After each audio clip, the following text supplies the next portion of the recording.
Alright, this video is meant to help you understand a little bit better what led up to the social climate that Jonathan Edwards was preaching to in his very famous sermon, Sinners in the Hands of an Angry God.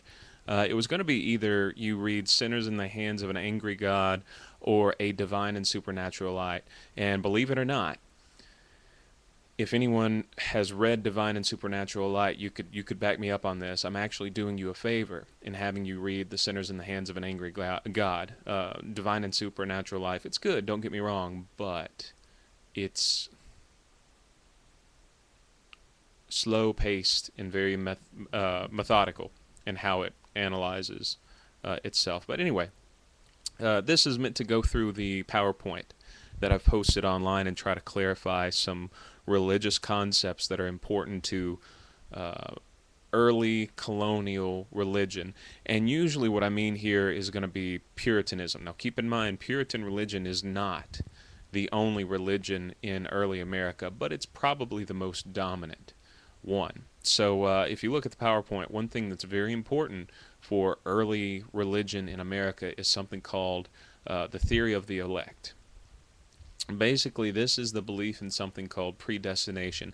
Everything that is going to happen is already ordained by God. Therefore, there's no such thing as free will. Um, Salvation, for example, is not really a choice. Salvation is something that's already predetermined when you're born. Uh, God already knows if you are going to be part of the elect or if you're going to be damned. And so the Puritan belief was that an individual did not have any power uh, to say, yes, I will be saved, or even deny it. Basically, God already knew. Well, God's speaking up. There's a lightning storm in the background. But anyway, God already knows who is the elect group versus who is not a part of that elect group. And Puritan belief is really there's nothing you can do to change that. It's a decision that's been formed at the beginning of time, and it's not going to change. Now, that being said, the Puritans believed that uh, you could look at some aspects of your life to determine if you were a part of that elect group, if you were a part of that chosen few group that would go to heaven. Basically, if you were a person who did good things and you were a pious person, that was probably indicative that you were part of the elect. The belief would be that God wouldn't want bad people to be a part of the elect. He'd only want good people. So if you acted like you were a good person, then that would probably be a good sign that you were part of the elect.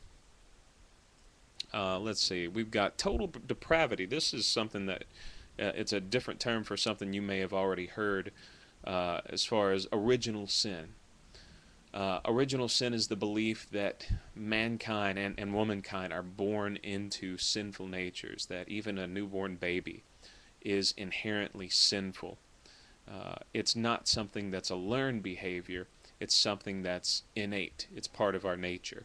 And this goes back to the story of Adam and Eve, that because of the birth of sin in their actions, that sinful nature was passed down to all of their offspring, and it starts at birth. So the total depravity, basically, when you think of the idea of atonement, as far as atonement would be uh, the power of Jesus' blood for salvation. So total depravity indicates that only a certain number of people would be covered by atonement. This changes pretty radically in some of the later religions that pop up after Puritanism, such as the Baptist sect. But anyway, limited atonement is like Jesus' blood is not for salvation of everyone, just the elect group. City on a hill, city upon a hill. This was an image and idea made famous in Jesus' Sermon on the Mount. I give you the verse there, Matthew 5:14. John Winthrop was who basically used this term to popularize it in sermon form. But basically, if you think about city on a hill, a city on a hill is going to be a city that everyone can look up to, like literally. People cast up their eyes to look at this city. Basically, Puritans believed that they could lead by example, that since they were the elect, hopefully, cross their fingers, that they were the elect, they could show what that meant to be God's people by making sure that they set a good example.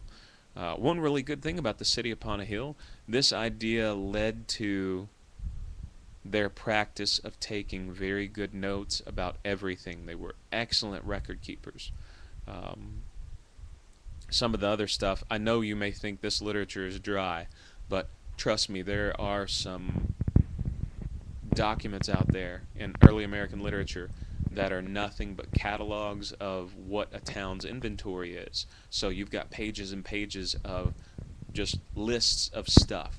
We're not going to read any of those, but the Puritans, because they believed that they had to set an example for people to follow, they made sure that they set that example in records as well, as far as if someone wanted to imitate their lifestyle of here's how the elect people live like us, they could reproduce it very easily. We have a lot of understanding of what Puritan life was like in early America because the records survived. First of all, they were well taken care of, and second of all, they actually took the time to make records, to write stuff down to be preserved. Let's see. Covers record keeping. One thing I want to touch on, I promised you something a little juicy a couple weeks ago.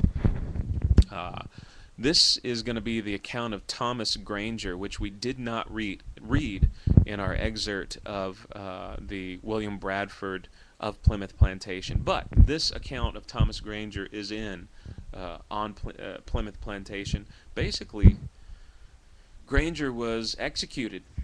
We don't know if he was 16 or 17, but around that old. But he was executed for the crime of basically bestiality, multiple accounts of buggering an animal, or animals, plural. But the poor guy was basically brought forward in front of the town, accused of the crimes, and if you Google it, you can find the list of all the animals he was accused of lying with. And when he pled guilty, he was hanged.